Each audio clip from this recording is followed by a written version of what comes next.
Chers amis de Canal Réussite, bonjour, je suis heureux de vous retrouver.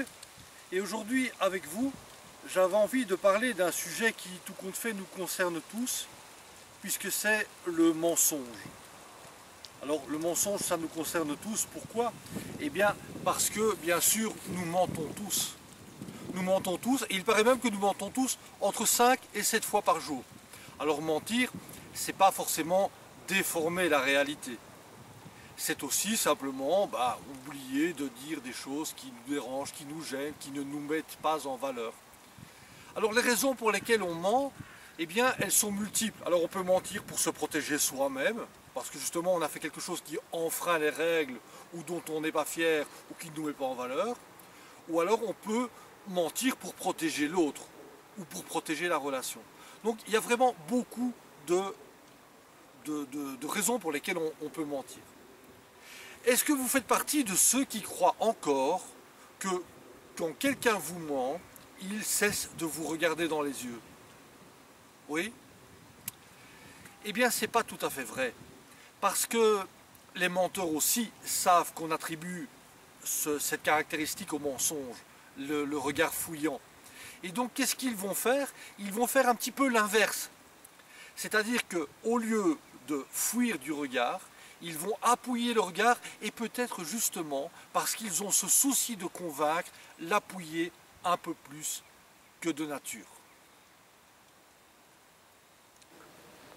Alors, comme le menteur va avoir tendance à appuyer un peu plus le regard frontal, il va aussi avoir tendance à exagérer, à appuyer un petit peu plus les expressions d'émotion.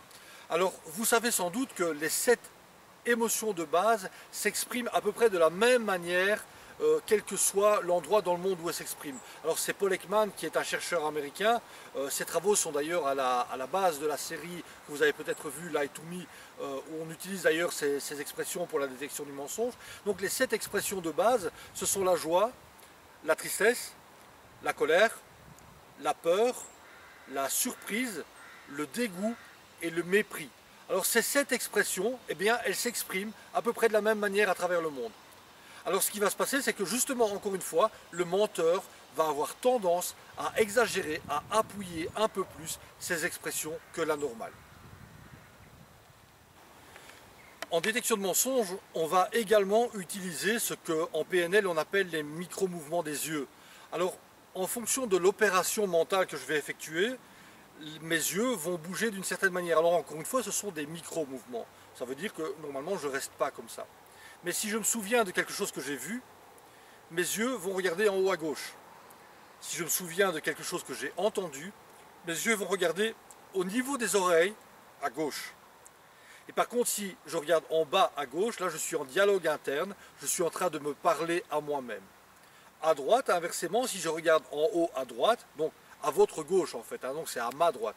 Si je regarde en haut à ma droite, je vais me souvenir, je vais créer une image. Je vais créer une image ou je vais créer un film. Si je regarde au niveau des oreilles à droite, là je vais créer un son.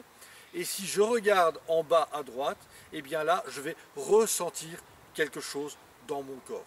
Donc micro-mouvement, encore une fois, des yeux qui va permettre, dans certains cas, de donner des indices au niveau de la détection de mensonges éventuels. De manière générale, en matière de détection de mensonges, on va être attentif à quoi? On va être attentif d'abord aux incongruences. Une incongruence, ça veut dire que les 3 paramètres de la communication, c'est-à-dire le verbal, les mots, le paraverbal, l'intonation et le non-verbal, c'est-à-dire le corps, ne donnent pas le même message. Si je vous dis je suis bien avec vous, mais que tout mon corps est tourné vers la porte, vous vous douterez qu'il y a quelque chose qui n'est pas juste dans mon discours. De la même manière, les intonations qui changent soudainement de ton, hein, si on passe d'un ton grave à un ton aigu, eh bien c'est qu'il y a aussi une espèce de trouble émotionnel qui peut éventuellement indiquer un mensonge.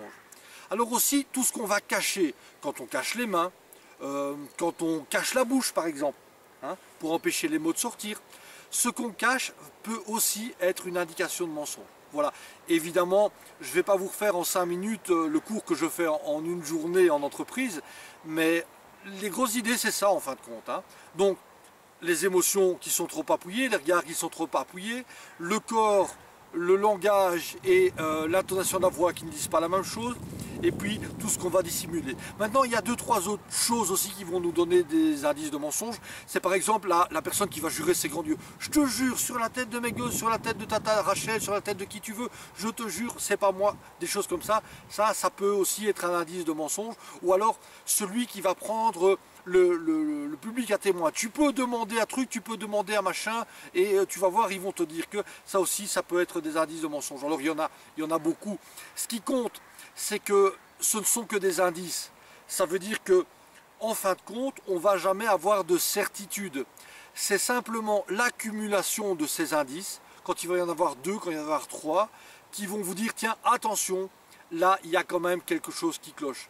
Alors, votre inconscient vous le dit déjà normalement. Votre inconscient repère déjà ces choses et fonctionne déjà comme ça. Tout ce qu'on va faire, c'est conscientiser ces informations et mettre des noms, je dirais concrétiser un petit peu ce mal-être, ces signaux que votre subconscient vous envoie déjà en temps normal. Voilà, c'est ce que j'avais envie de partager avec vous sur Canal Réussite aujourd'hui. Je vous dis à bientôt pour une nouvelle capsule. Au revoir, à bientôt.